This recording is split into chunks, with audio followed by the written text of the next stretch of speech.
आप कहते हैं जियो अभी और यहीं, पर स्वयं को देखकर हमें अभी और यहीं जीने जैसा नहीं लगता। वर्तमान में जीने की बजाय भविष्य की कल्पना में जीना ज़्यादा सुखद लगता है। तो क्या करें? तो जियो, वैसे ही जियो। अनुभव बताएगा कि जो सुखद लगता था वो सुखद था नहीं। प्रश्न से इतना ही पता चलता है कि प्रौढ़ नहीं हो, कच्चे हो, अभी जीवन ने पकाया नहीं, अभी मिट्टी के कच्चे घड़े हो, वर्षा आएगी बह जाओगे। अभी जीवन की आग ने पकाया नहीं, क्योंकि जीवन की आग जिसको भी पका देती है उसको ये साफ हो जाता है। क्या साफ हो जाता है? एक बात ही साफ हो जाती कि भविष्य में सुख देखने का अर्थ ही यही है कि वर्तमान में दुख है।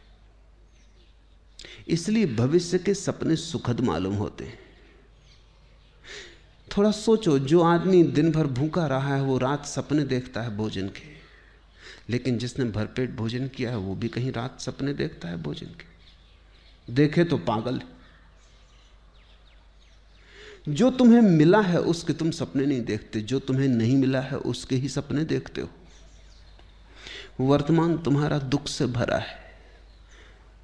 इसको भुलाने को, अपने मन को समझाने को, रिझाने को, राहत के लिए, सांत्वना के लिए तुम अपनी आंखें भविष्य में टटोलते हो।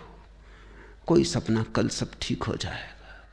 उस कल की आशा में, भरोसे में आज के दुख को झेल लेते हो। मंजिल की आशा में रास्ते का कष्ट कष्ट नहीं मालूम पड़ता, पहुंचने के ही करीब है, हालांकि वो कभी आता नहीं।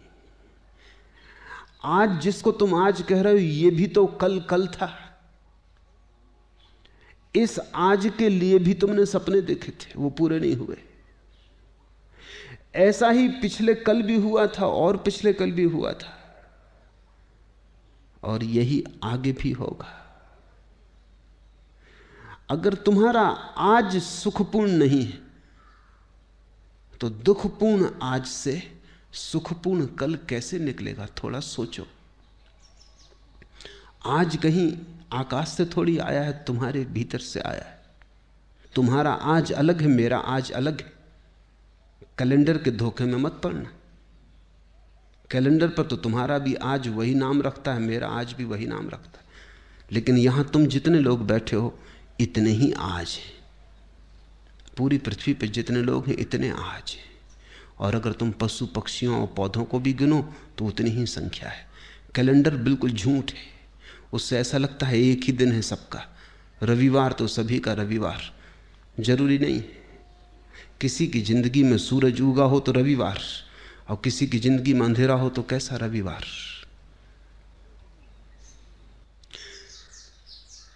आज कहीं आकाश से नहीं उतरता है, समय कहीं बाहर से नहीं आता है। समय तुम्हारे भीतर से पैदा होता है। तुम ही आज को जीकर कल को पैदा करोगे। तुम्हारे ही गर्भ में निर्मित होता है कल। कल निर्मित हो रहा है आज। और इसलिए मैं कहता हूं आज और अभी जी लो, और इतने आनंद से जियो, ऐसे भरपूर जियो कि जो तुम्हारे गर्भ में निर्मित हो रहा है वो भी रूपांतरित हो जाए, वो तुम्हारे आनंद को पकड़ ले।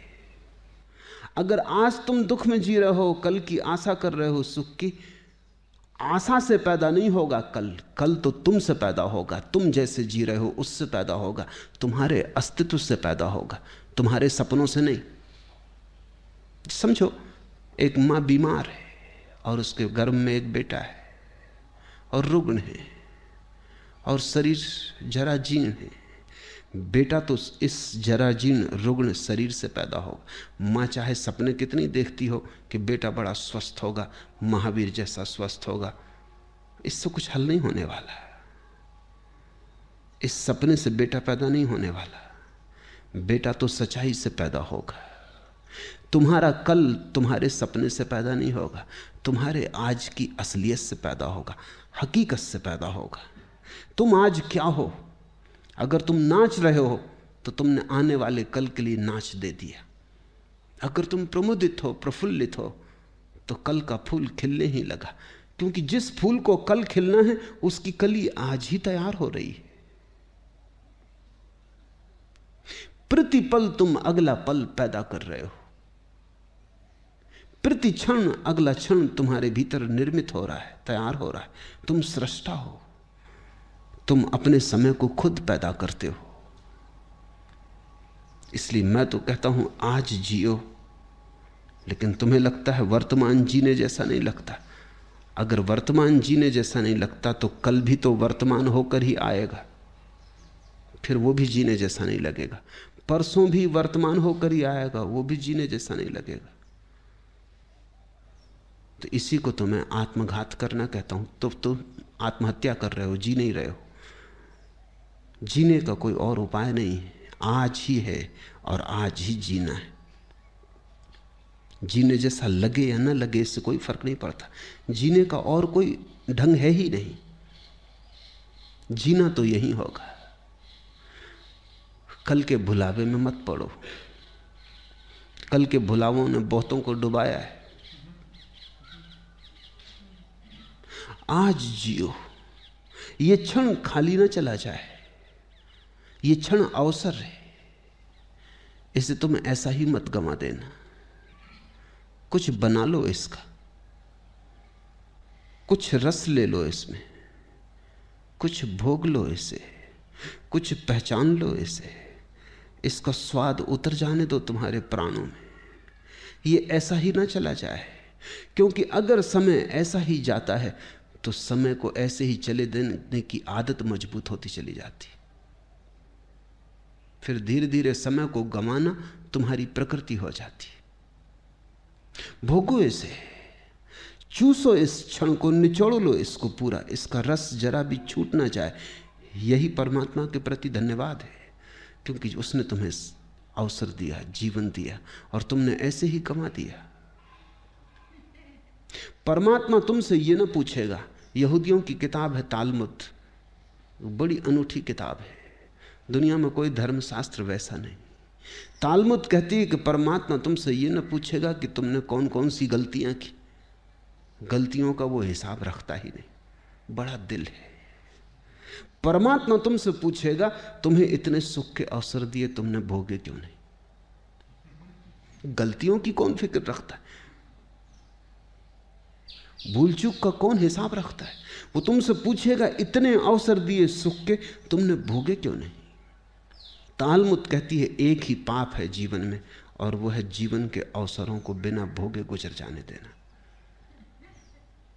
जब तुम आनंदित हो सकते थे आनंदित ना हुए, जब गीत गा सकते थे गीत ना गाया, सदा कल पर टालते रहे, स्थगित करते रहे। स्थगित करने वाला आदमी जिएगा कब,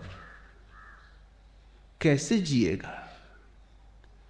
स्थगित करना ही तुम्हारे जीवन की शैली हो जाती। बच्चे थे तब जवानी पर छोड़ा, जवान हो तब बुढ़ापे पे छोड़ोगे, और बुढ़ापे में लोग हैं वो अगले जन्म पे छोड़ रहे हैं, वो कह रहे हैं परलोक में देखेंगे।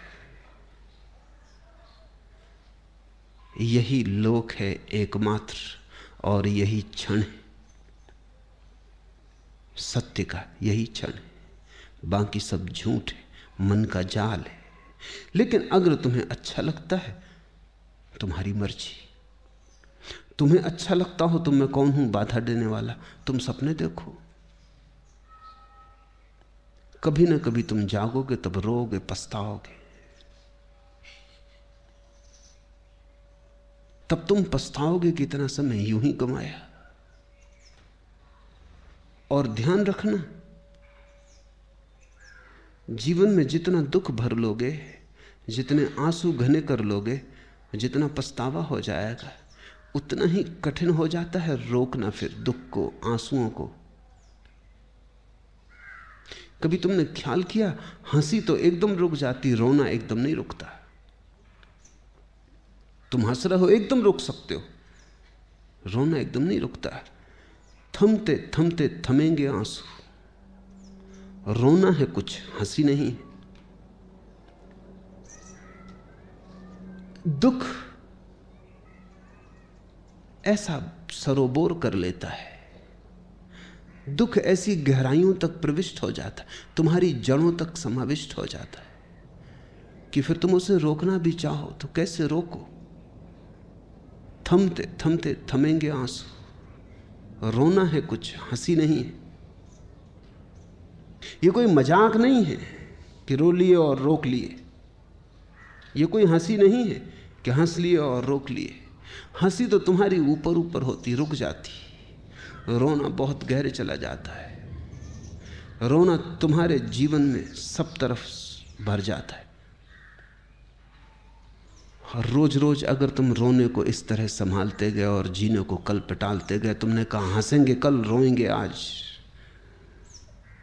और तुम जो दलील दे रहे हो वो दलील ये है कि अपना वर्तमान तो सुखद मालूम नहीं पड़ता, इसलिए सुखद सपने देखेंगे। सुखद वर्तमान क्यों नहीं है ये पूछो। इसलिए नहीं है कि कल भी तुमने सपने देखे थे आज के, और कल का दिन गंवा दिया जिसमें आज सुखद हो सकता था, जिसमें आज की आधारशिला रखी जा सकती थी। कल तुमने गंवा दिया इसलिए आज दुखद है, और तुम यही दलील दे रहे हो कि हम आज को भी गंवाएंगे क्योंकि कल का सपना अच्छा मालूम पड़ता। तुम्हारी मर्जी, गणित साफ है। फिर मुझसे मत कहना कि हमें किसी ने चेताया नहीं। तुम्हें यह मौका न मिलेगा कहने का, यह ध्यान रखना कि हमें किसी ने चेताया नहीं। दूसरों को तो यह भी सुविधा है कहने की कि उन्हें किसी ने चेताया नहीं, लेकिन मैं तुम्हें रोज चेता रहा हूं